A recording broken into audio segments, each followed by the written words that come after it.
Every campus has that one place no one talks about. At Haverly University, a corridor sealed off since 2003. The university calls it a structural hazard. But here's what they don't tell you.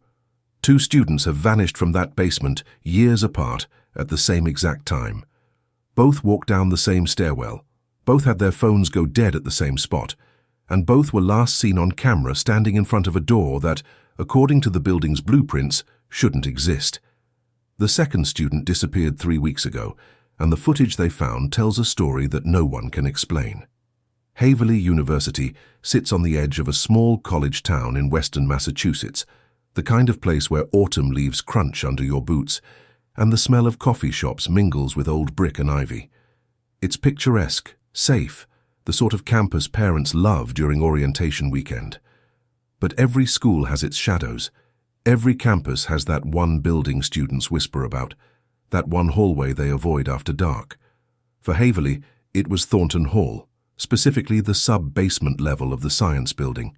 The university sealed it off back in 2003 after what they called a failed thermal dynamics experiment. That's all anyone knew. No details, no follow-up. Just a locked door, some yellow caution tape, and a memo telling students the area was off limits for structural reasons.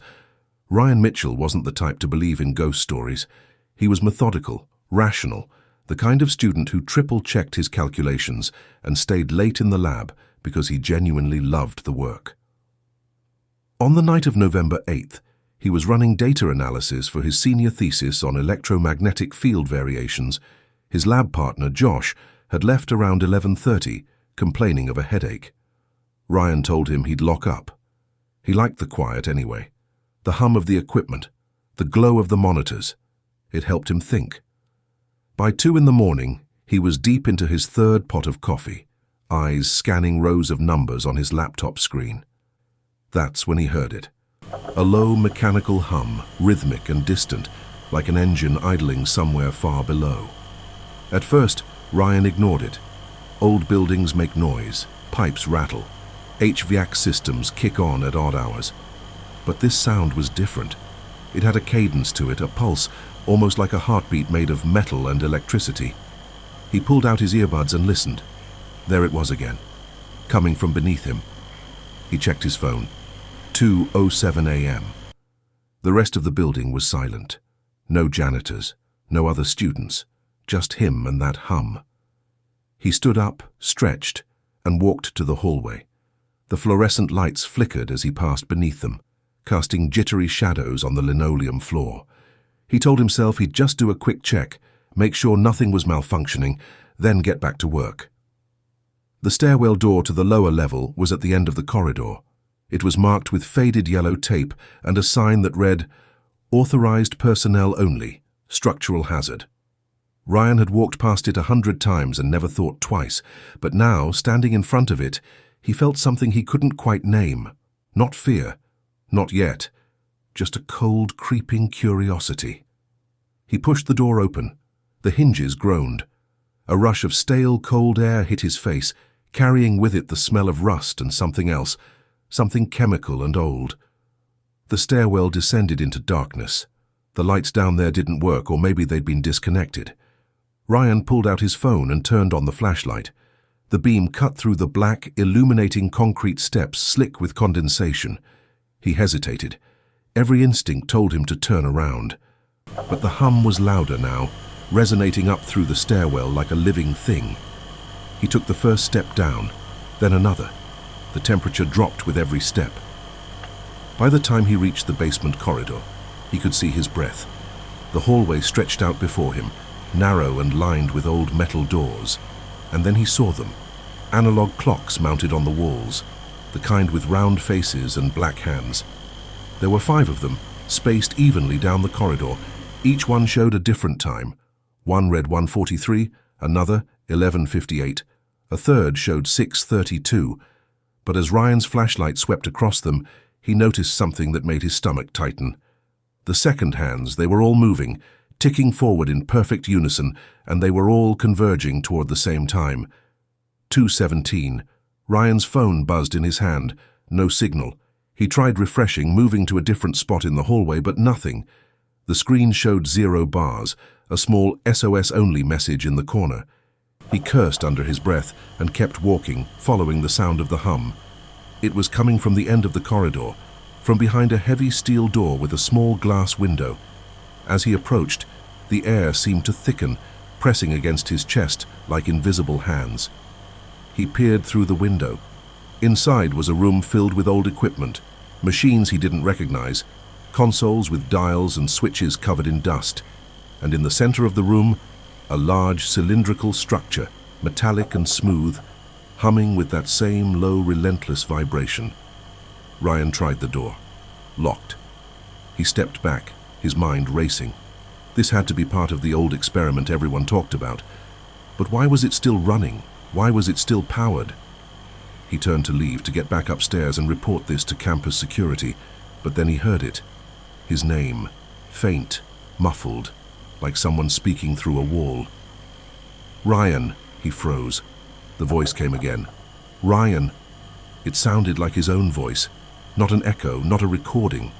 His voice, but distorted, stretched thin, like it was coming from very far away or from somewhere that shouldn't exist. He spun around, shining his light down the hallway. Nothing. Just the clocks on the wall, all of them now showing 2:15, the second hands ticking closer to 2:17. His heart pounded. He needed to get out. He turned and ran back toward the stairwell, his footsteps echoing off the concrete. But when he reached the spot where the stairs should have been, there was only wall. Solid, unbroken wall. Panic surged through him. He retraced his steps, certain he'd gotten turned around, but the hallway looked the same in every direction. The same doors, the same clocks, the same cold, stale air. And then he saw it. At the far end of the corridor, where there had been nothing before, a door. Not steel, not wood, something else. Smooth, reflective, like polished chrome. It gleamed under his flashlight, impossibly clean in a place thick with dust and decay. Ryan approached it slowly, his breath shallow, his hands trembling. There was no handle, no lock, just a flat, mirror-like surface that reflected his face back at him with perfect clarity. Before we dive deeper, let us know in the comments where you're watching from. We'd love to hear from you. And if you're new here, click on the subscribe button so you never miss any of our upcoming videos. Ryan stared at his reflection. His face looked pale, exhausted, eyes wide with confusion and fear. But there was something wrong, something off. The reflection blinked, but Ryan hadn't blinked. He stepped back, his pulse roaring in his ears. The reflection smiled, a slow, creeping smile that didn't reach the eyes. Ryan's own face remained frozen in terror. And then the reflection moved. It tilted its head slowly, deliberately, as if studying him from the other side of some invisible barrier. Ryan stumbled backward, his phone slipping from his hand and clattering to the floor. The flashlight spun, casting wild shadows across the corridor. The clocks all chimed at once. A sharp, metallic sound that echoed through the basement like a scream. 2:17 a.m. The lights went out. Not just his phone. Every light, every glimmer of illumination vanished, plunging Ryan into absolute darkness. He couldn't see his hand in front of his face. He couldn't see anything, but he could hear. Footsteps, not his own, coming from somewhere close, slow, deliberate, getting closer. He tried to scream, but his voice caught in his throat, strangled by fear. And then silence. A silence so complete it felt like the world had stopped, like he'd fallen out of time itself. When campus security reviewed the footage the next morning, they found something that made no sense. The cameras mounted in the upper floors had been recording all night. At exactly 2:10 a.m., they captured Ryan entering the stairwell. The footage showed him descending out of frame. For the next 7 minutes, nothing. Then, at 2:17, the camera feed glitched. Static filled the screen for 3 seconds. When the image returned, the stairwell door was closed, and Ryan was gone. But here's the part that made the investigators go silent. That basement level had its own camera system, installed during the original construction in the 1970s. No one had checked those cameras in years. They weren't even supposed to be operational. But when the tech team pulled the old DVR system from storage and powered it up, they found something recorded. Grainy black and white footage from the basement corridor. Timestamp 2:12 a.m. The video showed Ryan walking down the hallway, but he wasn't walking in a straight line. He was moving in circles, passing the same doors, the same clocks, over and over, as if the corridor looped back on itself. And in the final frame, at exactly 2:17, the camera captured Ryan standing in front of that mirror door. He was facing it, staring into it.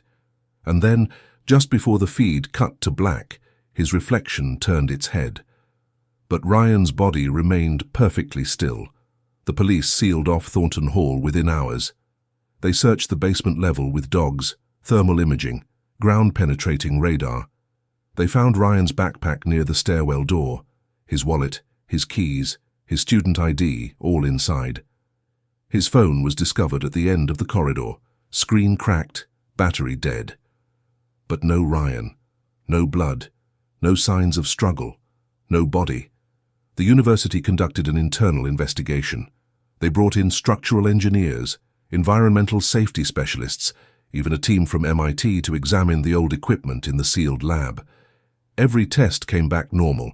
The machines were dormant, unpowered. The building was sound. There was no logical explanation for what happened. By the end of November, Haverly University quietly announced that Thornton Hall would be undergoing renovations and would remain closed to students indefinitely. They didn't say why. They didn't need to. Students already knew. Ryan's parents filed a missing persons report. His face appeared on flyers across campus, on local news stations, on social media. Tips came in, but none led anywhere. He had simply vanished. But the story didn't end there.